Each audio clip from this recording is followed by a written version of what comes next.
Bonjour et bienvenue dans cette deuxième vidéo consacrée aux particules dans Houdini. Lors des vidéos précédentes, nous avons créé cette simulation, qui est une simulation très simple, où en gros on dit juste qu'on a un émetteur, cet émetteur crée des particules et on a une gravité, et du coup nos particules tombent. Maintenant, ce que j'aimerais faire, c'est donner à ces particules une vitesse d'émission.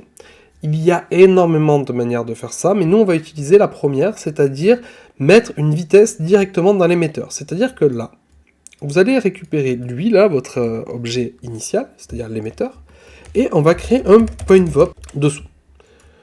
Ce point VOP, vous allez le brancher là, et vous allez le nommer setVel.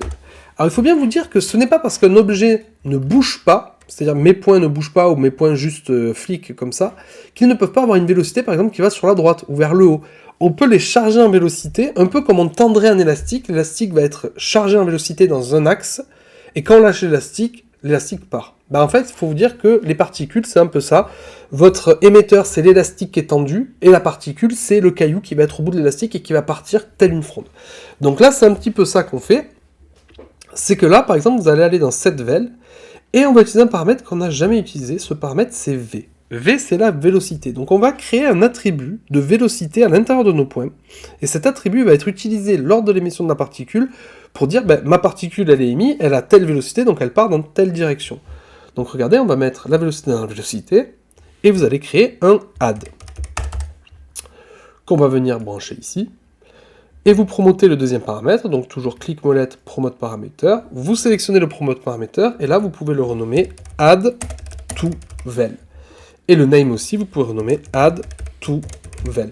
Vous voyez que je ne mets pas d'espace dans le name, car le name, en fait, c'est quelque chose qui va servir plus tard si on fait des expressions, et c'est en fait le vrai nom de l'attribut. Et en informatique, les espaces, les caractères spéciaux, etc., c'est pas très bien accepté.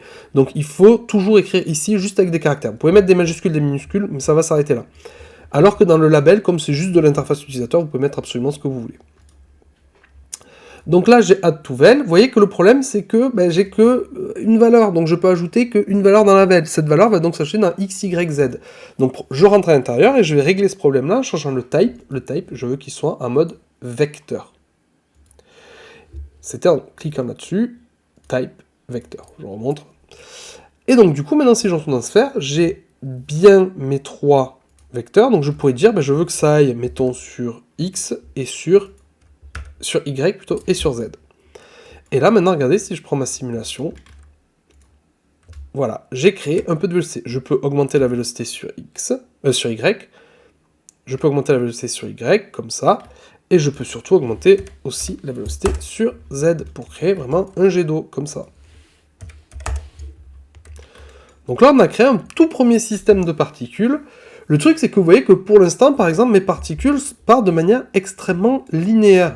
Et moi, j'aimerais bien créer un jet d'eau un peu plus, comment dire, un peu plus spreadé, un peu plus naturel. Tout simplement, dans le setVel, ici, au lieu de lui mettre juste une vélocité basique, on pourrait rajouter un turn noise. N'oubliez pas de le mettre en 3D, et de le mettre en original parallel noise pour avoir des valeurs négatives et positives, pour que ça puisse modifier la vélocité en moins x, moins y, etc., etc. Toujours quand on crée un noise, la position dans la position, et maintenant vous allez pouvoir ajouter ce noise dans la vélocité. Ce qui fait que si je relance ma simulation, vous voyez que déjà elle est un peu plus spreadée. Et je vais pouvoir promote la fréquence, l'offset, l'amplitude, la roughness. Je promote tous ces paramètres pour revenir plus tard dans setVel et avoir accès à tous les paramètres de mon œil. Donc par exemple, je vais mettre 15 dans l'amplitude, et là, regardez ce qui va se passer, je vais avoir quelque chose comme ça. Allez, 5 pour avoir un jet un peu plus spreadé. Ah, désolé, je me suis trompé de paramètre. Plutôt 5 pour avoir un jet un peu moins spreadé, parce qu'il va me donner un truc comme ça. Alors si vous avez un affichage de points comme ça qui vous dérange un peu, vous pouvez cliquer ici sur Primitive, ce qui fait que les points se réapparaîtront normalement sans avoir cette couleur bleue de quand on est en sélection de points. Vous êtes probablement encore en sélection de points de par l'exercice précédent, donc n'hésitez pas, si jamais vous êtes encore visible, si les points sont visibles en bleu, là, c'est que vous êtes en sélection de points, donc mettez-vous en sélection de Primitive et comme ça, on les voit plus. Là, c'était pour mettre un petit peu de variation grâce au turn noise. Le problème, c'est que mon turn noise étant fixe, regardez, on va regarder l'animation ici, hop, hop, on va regarder l'émetteur plutôt, je zoome, j'affiche en cliquant ici les vélocités, et on voit bien que le turn noise, par exemple, si je change la fréquence, change l'aléatoire que j'ai dedans. Donc ça, c'est pas mal. Si j'augmente, vous voyez, l'amplitude, ça me fait quelque chose comme ça, donc c'est pas mal. Moi, ce que j'aimerais bien, c'est animer un peu ce turn noise, vous voyez, animer l'offset pour que, quand ça m'émette les particules, on va regarder ici, hop, hop, j'ai pas toujours, vous voyez ici, si on regarde là, on voit bien que ça me crée une forme. Et si je lance ma simulation, cette forme ne part pas. Parce que mon noise n'est pas animé, donc mes vélocités sont modifiées toujours exactement de la même manière. Donc ce que je vais faire simplement dans l'offset, je vais animer mon noise, je vais mettre $F divisé par exemple par 20.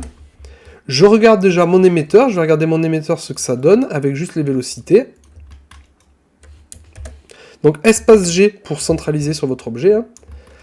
Et du coup, je vois que mon émetteur effectivement est un peu animé. Donc j'affiche maintenant mes particules et je regarde ce que ça va donner pour voir si j'ai quelque chose qui bouge un petit peu plus. Vous voyez là, c'est un petit peu plus intéressant. Ma simulation est un petit peu plus aléatoire. Vous voyez, j'ai vraiment des patterns un petit peu plus sympas qui s'affichent.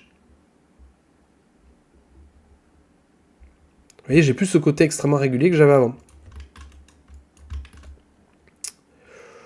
Donc voilà, ça c'était pour l'émetteur, pour régler la vélocité à l'intérieur de l'émetteur. Vous pouvez, si vous voulez, de votre côté, jouer un petit peu sur la fréquence. Donc la fréquence va faire que vous allez avoir des gros détails comme ça si vous avez une fréquence faible. Par exemple, regardez, si je mets une fréquence à 0.2, 0.2 et 0.2, mais que j'augmente l'amplitude par exemple à 10, ben en fait je vais créer des plus gros détails dans ma simulation. Vous voyez, je crée des gros détails, des grosses déformations comme ça.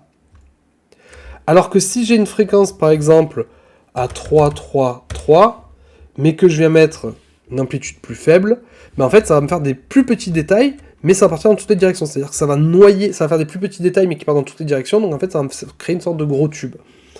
Donc moi, je préfère le compromis de mettre, par exemple, dans la fréquence 0,5, 0,5, 0,5, pour avoir des détails assez grand, vous voyez, là, de pouvoir avoir des trucs. Et en fait, j'aime bien parce qu'on a vraiment cette sensation de jet d'eau un peu, vous voyez, ça part un petit peu dans toutes les directions. Et surtout, on sent que ça a un peu de vie, c'est un peu vivant. J'aime bien ce résultat-là. Voilà, ça, c'était pour comment gérer les particules, les vélocités dans les particules. Dans la prochaine vidéo, on verra comment gérer certains paramètres, notamment la durée de vie, la collision, etc., etc.